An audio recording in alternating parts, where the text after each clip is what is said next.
Assalomu alaykum, hurmatli kuzatuvchilar. Bugun sizlar bilan homiladorlikdagi tish og'rig'i haqida gaplashamiz. Homiladorlikning turli davrlarida tish og'rig'i boshdan kechirilishi mumkin har bir homiladorda. Ya'ni bu birinchi trimestrda, ikkinchi trimestrda yoki bo'lmasam uchinchi trimestrda albatta har bir homiladorning boshidan o'tadi. Shunday ekan, homiladorlikdagi tish og'rig'i ham turlicha bo'ladi. Misol uchun, aniq tishda muammo bo'lishi mumkin. Tishdagi kovak yoki bo'lmasam o'sha tishning ochilib qolishi, milkning yiringlashi yoki undan muntazam qon oqishi yoki o'sha milkimizga infeksiya tushishi oqibatida haqiqiy tish og'rig'i bo'lishi mumkin. Bunday holatda albatta shifokorga murojaat qilish kerak. Lekin aynan homiladorlik davrida aldamchi tish og'rig'i ham bo'ladi. Tishlaringiz misol uchun homiladan oldin davolanilgan, hammasi sog'lom bo'lsa-da, tishda biroz og'riqlar ketishi mumkin. Bu og'riqlar haqiqiy og'riqdan qanday farq qiladi?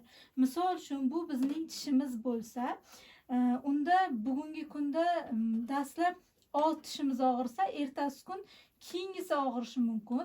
Shuning uchun tish og'rigandan shifokorga murojaat qilmay, 1-2 kun kutib, undagi og'riqni kuzatishimiz kerak. Shunday bo'lsa ham tishingizda og'riq boshlangandan uni ehtiyotkorlik bilan tozalash va bir kunda 2-3 marotaba tuzli suv bilan chayqash kerak. Tuzli suv bu o'sha og'iz bo'shlig'imizdagi mikroblarni, bakteriyalarni o'ldirishga yordam beradi va nisbatan og'riqni qoldiradi. Va bundan tashqari, bugun sizlarga aynan shu homiladorlikda tish og'rig'i yuz berganda, uy sharoitida biz faqatgina og'riqni qoldirish uchun paratsetamol tabletkasidan foydalansak bo'ladi. Sababi boshqa tabletkalar homilaga yomon ta'sir ko'rsatishi mumkin.